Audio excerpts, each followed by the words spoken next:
Olá pessoal, tudo bem? Hoje a gente vai conversar sobre hemólise autoimune. Nesse vídeo a gente vai falar sobre a fisiopatologia, o diagnóstico e a conduta inicial frente ao paciente com anemia hemolítica autoimune. Já se inscreve aí no canal e ativa as notificações. Eu sou Pedro Amoedo Fernandes e você está no Sofusmed. Bom, conceitos básicos. Primeiro, anemia. A gente vai falar sobre anemia hemolítica autoimune. Anemia, queda dos níveis de hemoglobina. Pessoal, a gente usa os níveis de hemoglobina por ter mais acurácia para o diagnóstico, mais do que o hematócrito e o número de hemácias. Então a gente vai usar a queda no número de hemoglobina. Que limites? Bom, lembrar que esses limites, pessoal, são feitos por estudos populacionais. Às vezes a população estudada não representa exatamente a população que está inserida no seu paciente. É bom, ideal até você ter o controle do seu próprio paciente. Mas de uma forma geral, eu gosto de usar menor que 12 para mulher e menor que 13 para homem. Mas você vai ver pequenas variações aí a depender da fonte estudada. Então, queda dos níveis de hemoglobina, anemia. E a hemólise? Bom, vamos entender. A hemólise, pessoal, o que é hemólise? Hemólise é a destruição precoce das hemácias na circulação. Essa hemólise pode ser intravascular, dentro do vaso, ou fora do vaso, no sistema retículo endotelial, que é no baço ou no fígado, por exemplo. Quer ver exemplos de anemia hemolítica intravascular? Dois grandes exemplos: microangiopatia trombótica, o MAT, e HPN, hemoglobinuria paroxística noturna. Quer ver exemplos de anemia hemolítica extravascular? Anemia hemolítica autoimune, que é o tema que a gente vai estar abordando aqui. Várias anemias hereditárias, hemolíticas hereditárias, também têm hemólise no extravascular, principalmente no baço. Quais são as dicas que o paciente vai lhe dar, você pode estar frente a um paciente com anemia hemolítica? A anemia a gente já entendeu, queda nos níveis de hemoglobina. Ele vai estar, por exemplo, mais pálido.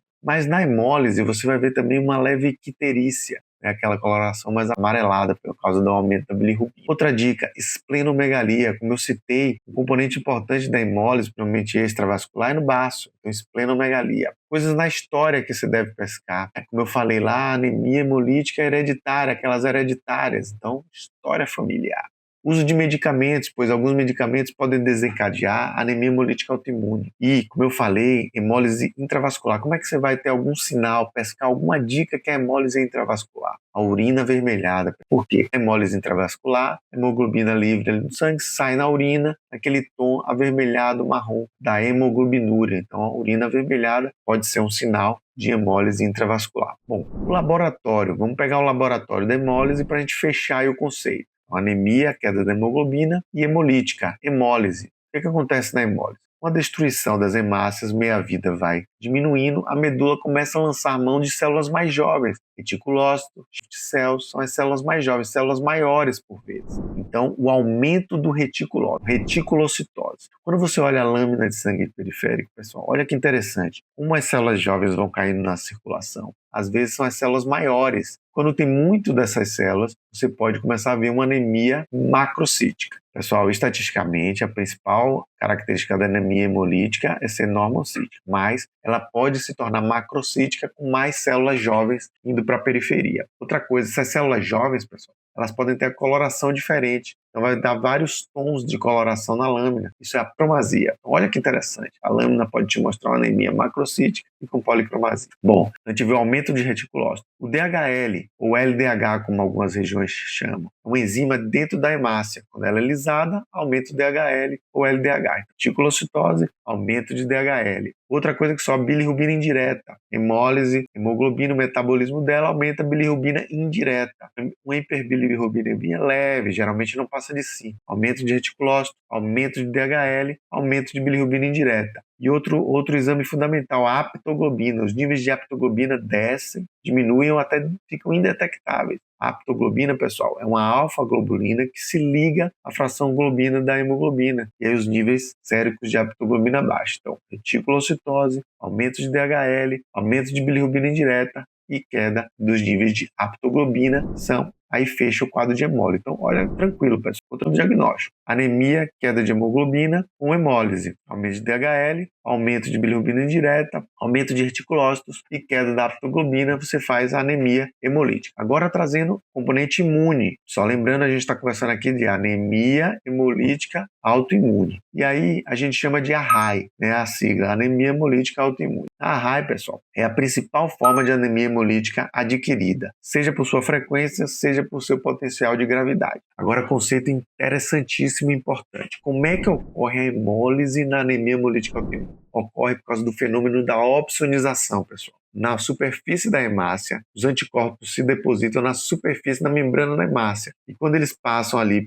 principalmente pelo baço, fígado, sistema retículo endotelial, elas são retiradas da circulação, são fagocitadas pelos macrófagos e aí diminuindo a meia-vida de circulação da hemácia. Então, esse termo é importante lembrar quando se fala em anemia hemolítica autoimune. Opsonização é como as hemácias vão ser retiradas da circulação por causa da opsonização, que é esse depósito dos anticorpos na membrana da hemácia. Agora vem um segundo conceito também importantíssimo. Esses anticorpos depositados na superfície da hemácia, eles podem ser da classe IgG ou IgM. O IgG, pessoal, tem a principal atividade dele em temperatura corporal, 37 graus. Então aí a gente chama de A quente. Então, anemia hemolítica por IgG ou anemia hemolítica autoimune a quente. Já o IgM, pessoal, funciona melhor em temperaturas mais frias, 4, 3, 0 graus. Então, por isso é chamado de anemia hemolítica fria. Essa por interessantíssima a diferença, pessoal. O IgG é uma molécula menor. Isso é muito importante a gente entender. É uma molécula menor. Então, quando ela está depositada na superfície da hemácia, ela acaba ativando menos componentes do complemento. Acaba levando menos componentes do complemento para ficar ali na superfície da hemácia. Então, a opsonização vai ser basicamente por IgG e só um pouquinho de complemento.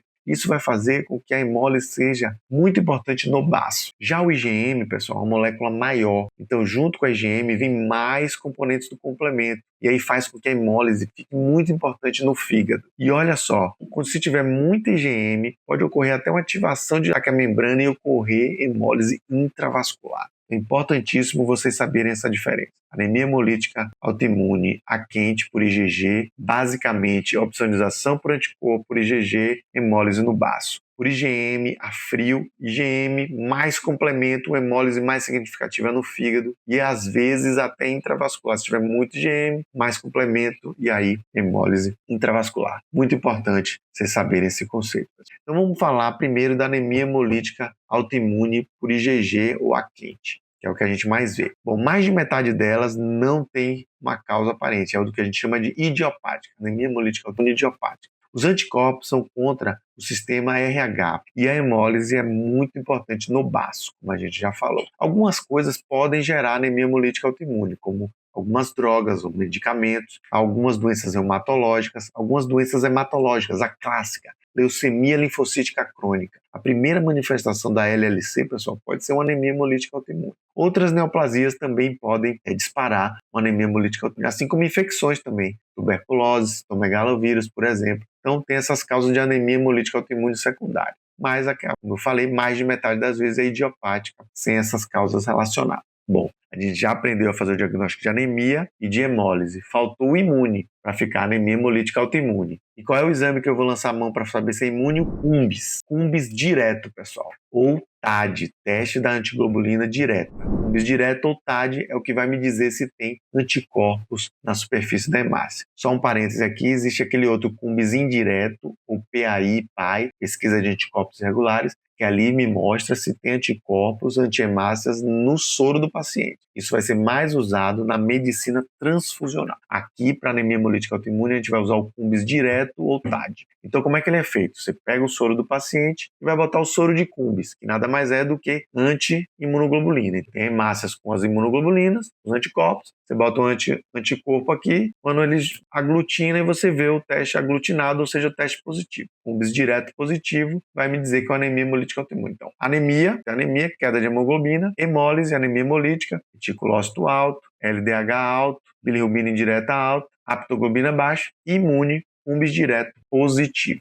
Um conceito importantíssimo do CUMBS, pessoal. O CUMBS direto, ele é feito primeiro inespecífico. Ele vai pegar tanto complemento como anticorpo. Dando positivo, você sabe que tem anemia hemolítica. Aí você vai fazer o CUMBS específico, ou com anti-IgG ou com anti-C3b, que é o complemento. Se for uma raia quente, ou seja, com IgG, vai positivar com o IgG, obviamente, e também vai positivar com o complemento. Eu falei lá que ele tem menos complemento, mas tem. O IgM tem mais complemento, então ele vai positivar com o complemento, mas não vai positivar com o IgG, porque ele é IgM. Então, o CUMBS inespecífico é positivo nas anemias hemolíticas autoimunes. O CUMBS específico, IgG e C3b, na raia quente ou IgG. E quando ela tiver só com complemento, porque não tem IgG, é a IgM ou a fria. Então, muito importante esse conceito. Então, você fez o diagnóstico, queda de hemoglobina, reticulócito alto, DHL alto, bilirrubina indireta alta, aptoglobina baixa, CUMBS direto positivo, tanto IgG como C3b, anemia hemolítica autoimune, a quente ou IgG. Fez o diagnóstico, vai tratar o paciente. Como é que trata?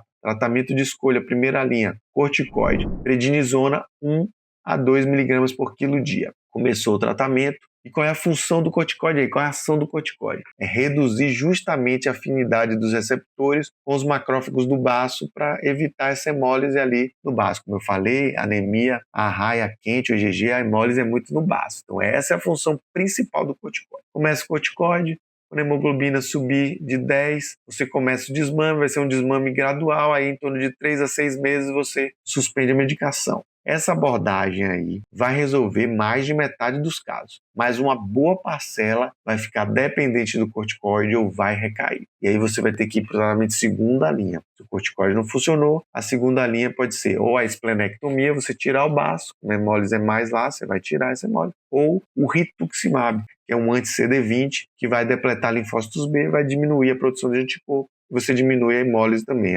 diminui a opsonização e diminui a hemólise. Então, tratamento de primeira linha, o corticoide. Segunda linha, exemplos do rituximab. E outros 2 pontos importantíssimos para o suporte desse paciente. Quando uma hemólise começa a ser mais crônica, duradoura, você tem que fazer a reposição do ácido fólico. O estoque do ácido fólico, pessoal, ele consome mais rápido. Como tem hemólise, vai formando mais células jovens, usando mais o ácido fólico, então você tem que repor o ácido fólico para não fazer aquelas crises anêmicas por falta de ácido fólico, por exemplo, aí além da hemólise, você vai ter a carencial do ácido fólico e a pior anemia. Então, reposição de ácido fólico. Outra coisa, suporte transfusional desse paciente. Às vezes ele vai chegar com anemia muito grave, com alteração cardíaca, precisam transfundir. E aí você pede a transfusão e aí liga do banco de sangue. Olha, a prova cruzada desse paciente está dando positiva com todas as amostras. Por quê, pessoal? Fácil entender. A hemácia dele está cheia de anticorpo. Você fez a prova cruzada, que nada mais é do que misturar os soros. As hemácias que você botou vão aglutinar e vai dar prova cruzada positiva, mas não é por imunização nesse caso. Você vai ter que informar o paciente que é um quadro de anemia hemolítica autoimune e você vai ter que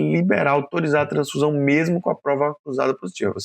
Obviamente vai ser compatível pelo ABO-RH, mas com a prova cruzada positiva, então, por isso que a transfusão tem que ser bem indicada, porque você vai ter que fazer a transfusão com a prova cruzada mesmo sendo positiva. Bom, então vimos aí a anemia hemolítica autoimune, a quente, IgG. E falando um pouquinho da frio, por IgM, o que a gente vai falar? Geralmente é contra o antígeno I da hemácia, não o RH como a gente viu na quente. E aí elas são chamadas de crioaglutinina, né? Crio do frio porque ela tem aquela peculiaridade de atuar mais no frio. Ela pode fazer, inclusive, aglutinação mais nas extremidades, fazendo aqueles livedos, uma coisa peculiar da crioaglutinina. E como eu falei, a IgM é maior, então vai ter mais componentes do complemento, então vai ter uma hemólise importante também no fígado, diferente um pouco da raia quente. A maioria delas é idiopática, é o que a gente chama de doença da crioaglutinina. Idiopática não tem, é uma raia idiopática.